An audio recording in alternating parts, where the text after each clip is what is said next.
नमस्कार दोस्तों, मैं प्रिंस स्कोर मोर चैनल में आपका एक बार फिर से स्वागत करता हूं। आज हम लोग कोशिका यानी सेल चैप्टर का पार्ट 2 करने वाले हैं। इस वीडियो में हम लोग देखेंगे कि ये प्रोटोप्लाज्म क्या होता है, क्रोमोसोम्स क्या होते हैं, प्लास्टिड क्या होता है, यह कैसे अलग अलग रंग प्रदान करता है, और साथ साथ हम लोग ये भी देखेंगे कि ये यूकैरियोटिक और प्रोकैरियोटिक सेल्स क्या होते हैं।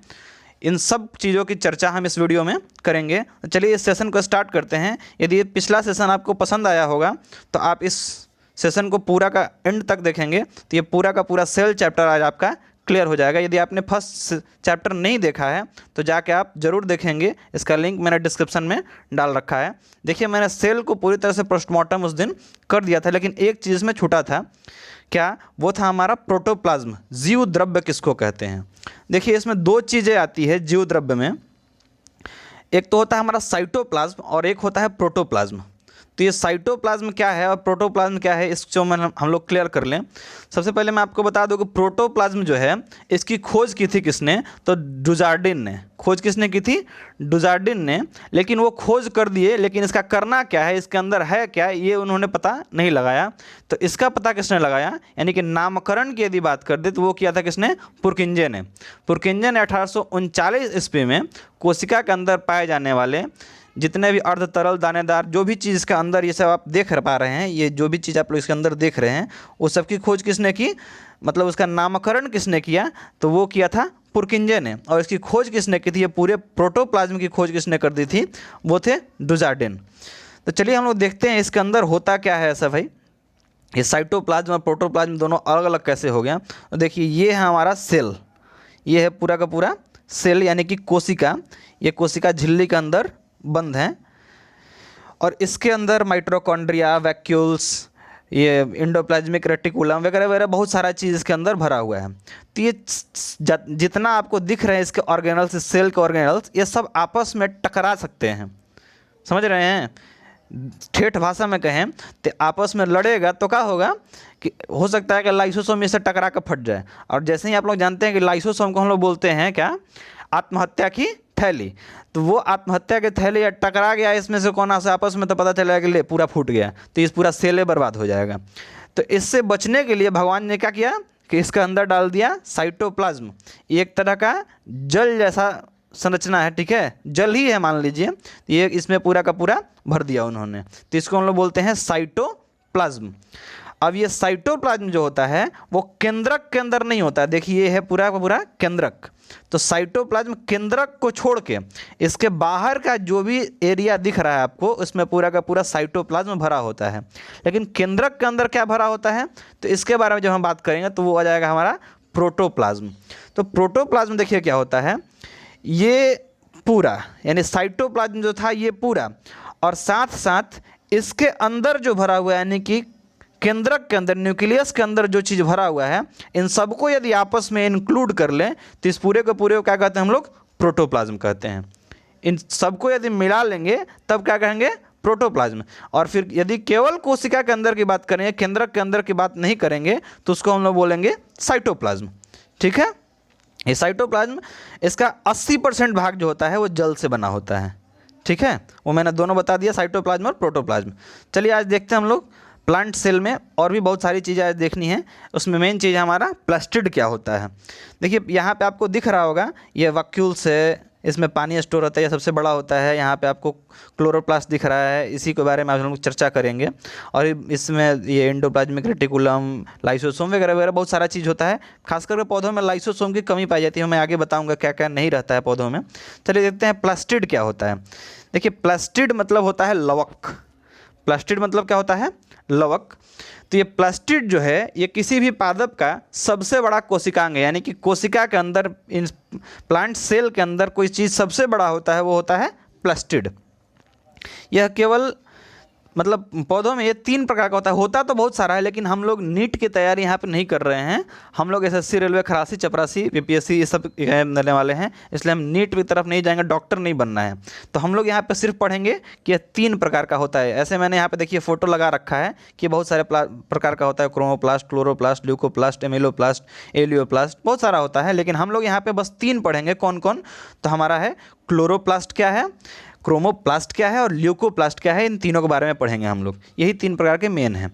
तो क्लोरोप्लास्ट को हम लोग बोलते हैं हरित लवक। जैसा कि नाम से स्पष्ट है कि ये जहाँ जहाँ हरा दिख रहा होगा पौधों में, चाहे वो पत्ती हो, तना हो, जहाँ भी हरा रंग दिख रहा है आपको पौधे में, वहाँ पे क्या होना चाहिए, क्लोरोप्लास्ट होना चाहिए। अब अगला नाम आता है हमारा क्रोमोप्लास्ट। क्रोमोप्लास्ट मतलब है वर्णित लवक, मतलब वर्ण मतलब रंग।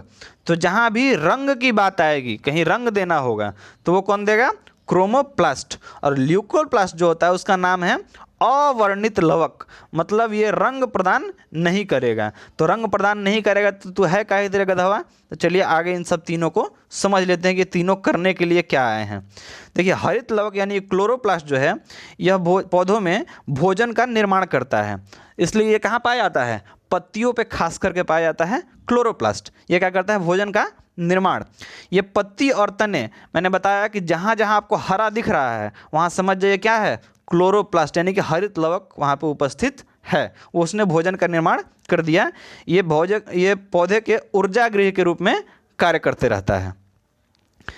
जैसे लड़के लोग कभी कभी कुछ कुछ चीज़ें देख के हरियर आ जाते हैं, तो इसका मतलब उनके अंदर ये क्लोरोप्लास्ट काम नहीं कर रहा है, वो कुछ दूसरे काम करते रहता है। चलिए आगे देखते हैं ल्यूकोप्लास्ट क्या होता है। तो ल्यूकोप्लास्ट जो होता है यह भोजन को संग्रह करके रखता है, भोजन को संग्रह कर रखता है। अब आप एक बात समझ लीजिए, जैसे पतझड़ के दिनों में क्या होता है कि पौधे के सारे पत्तियां झड़ जाती हैं, और जब पौधा का सारा पत्ती झड़ गया तो क्या पौधा भूखे मरने लगेगा, अब नहीं। उसके पास जो ये ल्यूकोप्लास्ट था उसने भोजन को ऑलरेडी स्टोर करके रखा था। जैसे हमारे यहाँ देखते हैं कि नवरात्र में महिलाएं 9 दिन भूखे रह जाती हैं, तो क्या भूखे रह गई तो मर जाएगी, नहीं, उसके अंदर भी स्टोर है।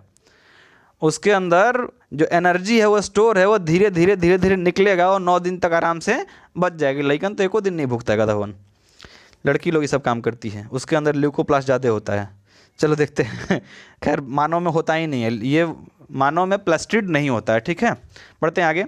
और ये क्या करता है, भोजन का संग्रह तो करता ही है, यह जड़ तथा फल में पाया जाता है। तो भोजन का संग्रह कहाँ करेगा, तो या तो फल में करेगा या फिर जड़ के अंदर ये भोजन को संग्रह करके रखेगा, और जब ज़रूरत पड़ेगी तो धीरे धीरे ये पौधे का हर एक पार्ट्स तक पहुंचा देगा। पहुंचाने का काम एक अलग टिश्यू करता है, वो मैं बताऊंगा आगे, जाइलम फ्लोएम जब पढ़ाएंगे तब।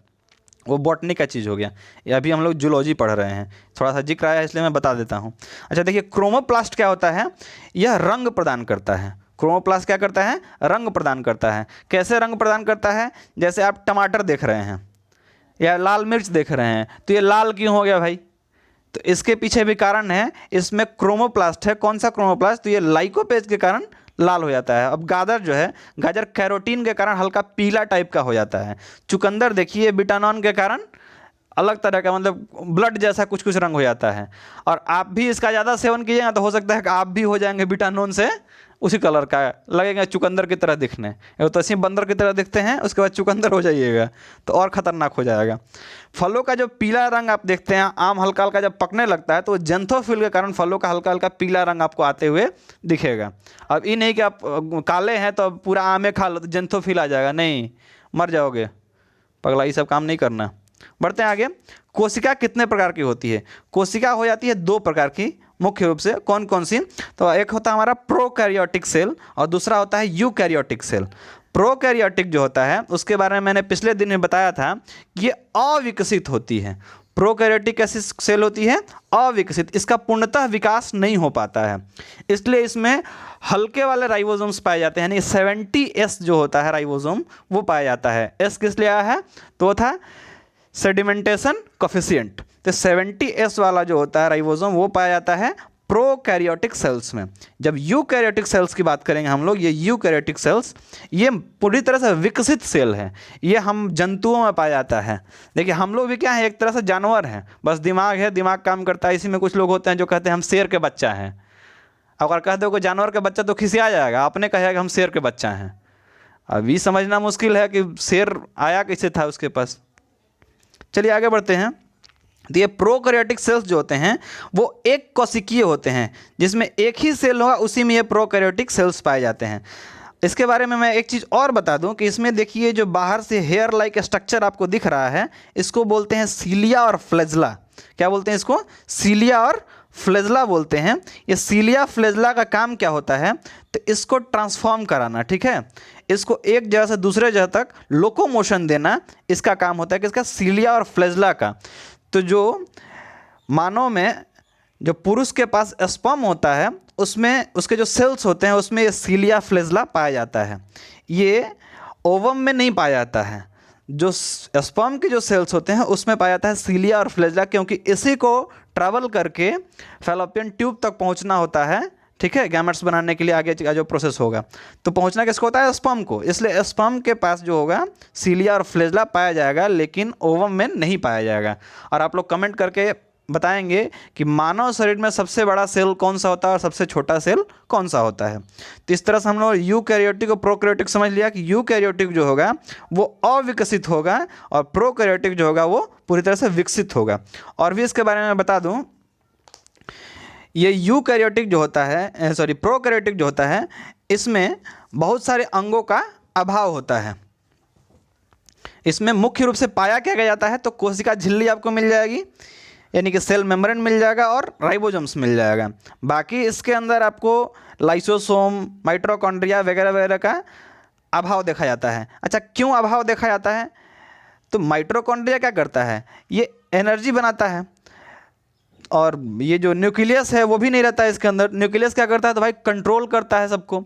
तो आप नॉर्मल लाइफ में सोच के देखिए कि पागल आदमी जिंदा रहता है कि नहीं, उसके पास भी दिमाग नहीं है लेकिन वो जिंदा है ना, तो उस तरह से ये भी जिंदा रह जाता है, दिमाग हो ना हो वो जिंदा रह जाता है, भले ही कम समय जिए लेकिन जिंदा रह जाता है। तो ये प्रोकैरियोटिक सेल्स हो गया, यानी अविकसित। जब विकसित की बात करेंगे तो इसमें कोशिका के सारे अंग पाए जाएंगे, चाहे वो आपका माइटोकॉन्ड्रिया हो, न्यूक्लियस हो, लाइसोसोम हो वगैरह वगैरह, जितने भी चीज़ मैंने पढ़ाए हैं वो सारा कुछ किसके अंदर रहेगा, वो रहेगा यूकैरियोटिक सेल्स के अंदर, और इसमें 80S राइबोसोम्स पाए जाते हैं। अब हम लोग एक चीज़ और देखेंगे कि कौन सा प्लांट सेल के अंदर कौन सा भाग जो होता है वो सबसे बड़ा होता है। देखिए, प्लांट सेल्स के अंदर सबसे बड़ा कोई भाग होता है वो होता है ये वैक्यूल्स। ये वैक्यूल्स जिसको हम लोग बोलते हैं रसधानी, हिंदी में क्या बोलते हैं, रसधानी। ये बहुत बड़ा होता है, यानी चौकोर होता है। तो सबसे पहले तो मैंने बताया था कि प्लास्टिड सबसे बड़ा अंग होता है, तो प्लास्टिड सबसे बड़ा अंग होता है, लेकिन उसमें वैक्यूल्स भी सब बहुत बड़ा होता है, लेकिन वो प्लास्टिड से बड़ा नहीं होता, ये ध्यान रखिएगा। प्लास्टिड से छोटा होता है वैक्यूल्स, लेकिन ये होता कैसा है, तो चौकोर होता है। वैक्यूल्स कैसा होता है, चौकोर। और वही जब आप एनिमल सेल में देखिएगा तो ये गोल जैसा आपको मिलेगा, लेकिन पौधों में कैसा होता है, चौकोर। और प्लांट सेल्स भी जो होते हैं वो भी चौकोर टाइप के ही होते हैं। देखिए, आपको मैंने यहाँ पे इमेज में दिखा रखा है कि ये जो होते हैं वो चौकोर टाइप के दिखते भी हैं, और जो एनिमल सेल्स होते हैं वो गोल टाइप के दिखते हैं, ठीक है, यानी ये गोलाकार होते हैं और ये चौकोर होता है। अब देखिए, ये जो प्लांट सेल्स होते हैं इसमें क्लोरोफिल भी पाया जाता है, जो मैंने बता दिया था उधर कि क्लोरोप्लास्ट जो होता है उसमें क्लोरोफिल होता है, क्योंकि वो क्या कर रहा है, रंग प्रदान। जहाँ जहाँ हरा दिख रहा है वो भोजन का निर्माण कर रहा है, तो वहाँ क्लोरोफिल होगा। और क्लोरोफिल में मैग्नीशियम होता है, इसको ध्यान रखिएगा आप लोग। क्लोरोफिल में क्या होता है, मैग्नीशियम होता है। अच्छा, जंतु कोशिकाएँ गोल होती हैं। इसके अंदर का सबसे बड़ा अंग जो होता है वो केंद्रक होता है। ये जंतु कोशिकाओं में अंदर का सबसे बड़ा अंग कौन सा होता है, ये केंद्रक। ये दिख रहा है ना केंद्रक, ये जंतु कोशिकाओं का सबसे बड़ा अंग होता है। अच्छा, एक क्वेश्चन है आपसे, आप हमें बताएंगे। अच्छा, पहले उसके पहले मैं ये बता दूं कि इन दोनों में अंतर क्या क्या है, जंतु कोशिका और पादप कोशिका में। यहाँ से आपको सब कुछ क्लियर हो जाएगा। देखिएगा, ये है हमारा प्लांट सेल, ये हमारा प्लांट सेल, ये चौकोर दिख रहा है, और ये हमारा एनिमल सेल, ये गोल तरह का दिख रहा है। देखिए, जो प्लांट सेल होते हैं इसमें सेल मेम्ब्रेन तो होता ही है, उसके साथ साथ एक सेल वॉल भी होता है। उसके साथ साथ क्या होता है, एक सेल वॉल होता है। लेकिन जब हम लोग एनिमल सेल्स देखेंगे उसमें सेल वॉल नाम का कोई चीज़ नहीं होता है, यानी कि जब हम कहेंगे कोशिका भित्ति, वो नहीं होती है। कोशिका झिल्ली होती है लेकिन कोशिका भित्ति नहीं होती है। साथ साथ देखिए, अब एक चीज़ और बता दूं, ये लाइसोसोम्स जो होते हैं वो एनिमल सेल्स में पाए जाते हैं, लेकिन प्लांट सेल्स में आपको ये चीज़ देखने को नहीं मिलेगा। आप लोग नॉर्मल डेज में देखेंगे, किसी पौधे में आप जाके कांटी ठोक दीजिए, कभी देखोगे रोड के किनारे हकीम समीर ये सब लिखा रहता है, वो लोग पेड़ पौधे पे टांग देता है वो कांटी मार के से टीना का बक्सा। और 1 साल बाद खुल के गिर जाता है। लेकिन उस 1 सालों के अंदर होता क्या है कि जहाँ पे वो कील गाड़ा गया था पौधे में, वहाँ पे काला जैसा दाग बन जाता है। और जब 10 साल के बाद भी आप जाइएगा ना, तो वो काला दाग वहाँ पे ऑलरेडी बना हुआ रहेगा। लेकिन आपको कहीं पे कट पीट जाए तो कुछ दिनों तक काला रहेगा, लेकिन धीरे धीरे सेंट्रोसोम्स वहाँ पे विकसित होकर क्या करेगा, उसको पूरा का पूरा रिपेयर कर देगा। लेकिन पौधों में ऐसा कुछ होता नहीं है, उसमें अंदर लाइसोसोम्स नहीं होते हैं। और भी बहुत सारे चीज़ें जो इसमें नहीं पाया जाता, जैसे जो एनिमल सेल्स होते हैं वॉक्यूल्स छोटे छोटे होते हैं और पौधों में वॉक्यूल्स बड़े होते हैं। इसमें प्लास्टिड पाया जाता है, एनिमल सेल्स में प्लास्टिड नहीं पाया जाता है। जो एनिमल सेल्स होते हैं इसमें सीलिया और फ्लेजला पाया जाता है, मतलब जिसमें ट्रांसफॉर्म करना, जैसे हमने बताया था स्पर्म के बारे में। लेकिन प्लांट सेल में ऐसा सीलिया और फ्लेजला नहीं पाया जाता है। ठीक है, चलिए हम लोग बढ़ते हैं अब आगे। क्रोमोसोम्स क्या होते हैं इनके बारे में समझ लें। तो क्रोमोसोम्स आते कहाँ से हैं, देखिए यहाँ पे ये था हमारा पूरा का पूरा सेल। सेल के बीच में आपको दिखा था न्यूक्लियस। ये सेल एनिमल सेल का सबसे बड़ा जो सेल ऑर्गेनल्स जो होगा होता है ये न्यूक्लियस। और न्यूक्लियस के अंदर से निकलता है इस तरह का आपका क्रोमोसोम। न्यूक्लियस के अंदर क्या पाया जाता है, क्रोमोसोम। और मनुष्य में देखेंगे यानी मानव में देखेंगे तो ये क्रोमोसोम्स जो होते हैं वो 23 जोड़ा, 23 जोड़ा कहने का मतलब टोटल मिला के 46, कितने होते हैं टोटल, 46 क्रोमोसोम्स होते हैं। ये देखो इस तरह के कुछ दिखते हैं, ये क्रोमोसोम्स इस तरह के दिखते हैं। इनके प्रत्येक पार्ट्स का मैं नाम बता दूं आपको, देखिए यहाँ पे क्लियर दिख रहा है। तो ये जो आपको 2 हाथ की तरह की आकृति दिख रही है, ये वाला और एक ये वाला, इन दोनों को कहते हैं हम लोग आर्म। क्या कहते हैं, आर्म कहते हैं। अब देखिए इसका जो सबसे ऊपर का भाग है ये वाला, इसको हम लोग बोलते हैं टेलोमर। क्या बोलते हैं, टेलोमर। और ये जो होता है, सॉरी, जो सबसे नीचे का भाग है उसको बोलते हैं टेलोमर। इसको उल्टा करके दिखाया गया है। जो सबसे नीचे का भाग होता है दोस्तों उसको बोलते हैं हम लोग टेलोमर। और शीर्ष का जो भाग होता है उसको लोग बोलते हैं सैटेलाइट। इसको क्या बोलेंगे, सैटेलाइट बोलते हैं।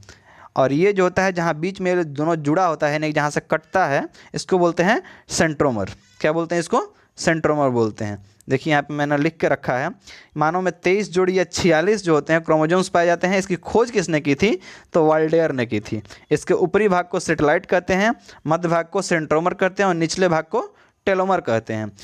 इसके बीच में धागे के समान संरचना पाई जाती है जिसे आर्म कहते हैं, मैंने दिखा दिया। सेंट्रोसोम्स केंद्रक के अंदर पाए जाते हैं, मैंने सेंट्रोसोम्स के बारे में बता दिया था। और सेंट्रोसोम के अंदर डीएनए होता है, सॉरी क्रोमोसोम्स जो होते हैं वो केंद्रक के अंदर पाए जाते हैं। ये क्रोमोसोम्स किसके अंदर पाए गए थे, तो न्यूक्लियस के अंदर। ये सेल के न्यूक्लियस के अंदर क्रोमोसोम्स थे। और क्रोमोसोम्स को यदि खींच के हम लोग निकाले, जैसे देखिए यहाँ पे किया गया है, इसके अंदर से ये गधा हुआ खींच के निकाला है। देखिए इसको यदि हम लोग काट पीट के यहाँ से खींच के ऐसा धागा जैसा कुछ खींचेंगे तो ये इस तरह का निकल के आएगा। तो ये देखिए आकृति किसकी होती है, ये डीएनए होता है।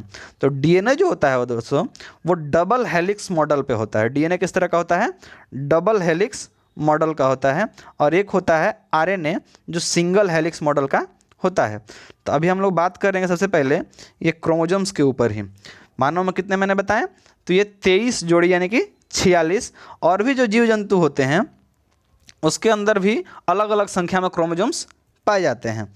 देखिए मानव में, पुरुष में और महिला में दोनों में 46 होगा, लेकिन पुरुष में 44 तो रहेगा कॉमन, लेकिन लास्ट वाला जो एक जोड़ी रहेगा, मतलब लास्ट वाला जो क्रोमोसोम वो XY रहेगा और वही फीमेल में XX रहेगा। फीमेल में कैसा रहेगा, XX। और पुरुष जो होंगे उसमें कैसा रहेगा, XY। ये मैं रिप्रोडक्शन सिस्टम जब पढ़ाऊंगा उसमें और भी क्लियर करा दूंगा कि ये क्या क्या होते हैं। अच्छा देखिए जो बैक्टीरिया होता है उसमें कितने होते हैं, 1 जोड़ी। मटर में 14 जोड़ी। टमाटर में 24 जोड़ी क्रोमोसोम्स होते हैं। मेढक में 26 जोड़ी। नींबू यदि छोटा है तो उसमें 18 जोड़ी और बड़ा है तो 36 जोड़ी। मानव में 46, ये मैंने जोड़ी बोल दिया ना, सॉरी, ये एक एक करके मैं बता देता हूँ।